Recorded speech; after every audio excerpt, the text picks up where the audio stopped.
Snyder. I'm an associate professor at Ashoka University.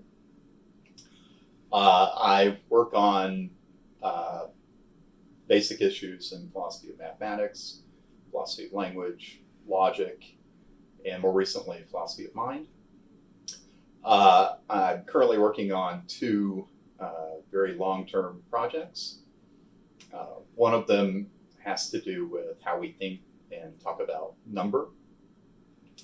The other has to do with meaning in natural language and how it threatens paradox, and whether and how we should do anything about that. The project I'm working on at the center is more closely related to the first project. So the basic project is that there seems to be a tension between our two sciences that are most relevant to determining number concepts, the contents of number concepts. So those are concepts that figure in our very basic numerical thoughts like 3 plus 2 equals 5, or 3 is an odd number, those sorts of thoughts. And the tension, as I said, is between our two sciences that seem to be most relevant to determining what the contents of those concepts are. So here's the puzzle. It consists of two assumptions, both of which seem very plausible, but which are jointly inconsistent, so they can't both be true.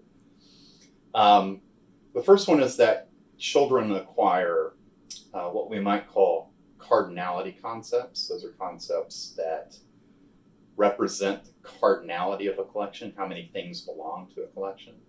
So 3 cups, 4 elmos, or whatever. According to our best theories in developmental psychology, kids acquire number concepts by learning how to count, and only later, much later, typically around like 6 years old, they first learn how to count when they're maybe 3 and a half, 4 years old. It's only till they enter elementary school do they start thinking about numbers as objects of some kind. Right? They start doing some very basic mathematics. So it looks like they get these cardinality concepts prior to what we might call numerical concepts that represent numbers as objects. So that's premise one, cardinality concepts prior to numerical concepts.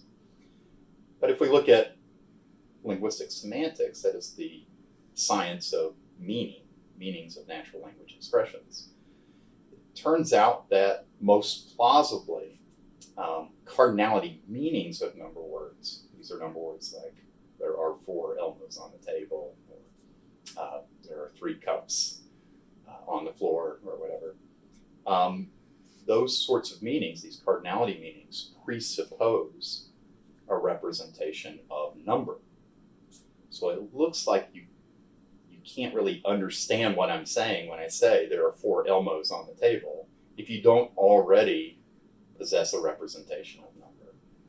Then it looks like you need these numerical concepts prior to cardinality concepts. So clearly both of those assumptions can't be right? It can't be that we have cardinality concepts prior to numerical concepts, and we also have numerical concepts prior to cardinality concepts. So that's the basic puzzle, and now the question is how to resolve it. Which of these assumptions is false, and why? And ultimately, the solution to that puzzle would hopefully tell us something about how kids actually acquire number concepts, but also it would tell us something about their representations of meanings of number words as well. So that's my research in a nutshell of what I'm doing here.